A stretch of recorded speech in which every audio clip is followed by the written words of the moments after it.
Hello বন্ধুরা, আজকে দেখো বাজার থেকে কত কিছু আনা হয়েছে। আম আর মাশরুম এবং আঙুর, এগুলো আনা হয়েছে।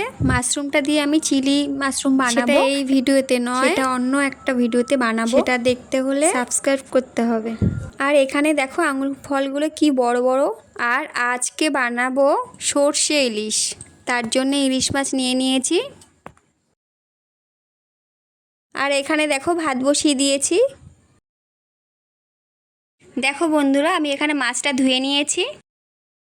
এবার আমি ইলিশ মাছটাকে নুন, হলুদ, তেল আর সর্ষে পোস্ত আর কাঁচা লঙ্কা বাটা দিয়ে মাখিয়ে নেব।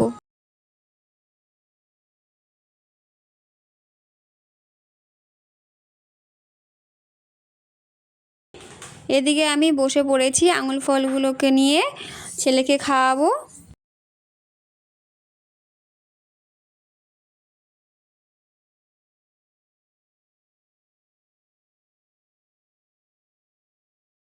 দেখো আমি ছেলেকে খাওয়াচ্ছি আর নিজেও দুটো খেয়ে নিচ্ছি। আঙুর ফলগুলো খুব মিষ্টি ছিল বন্ধুরা।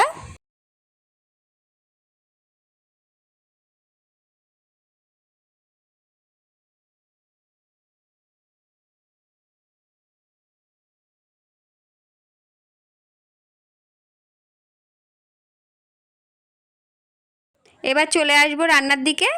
কড়াই নিয়ে নিয়েছি, এবার তেল দিয়ে দিলাম।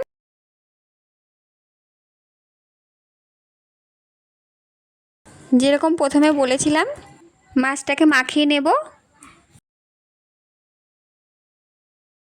দেখো বন্ধুরা, মাখিয়ে নিয়েছি। এবার আমি কড়াইতে দিয়ে দিলাম।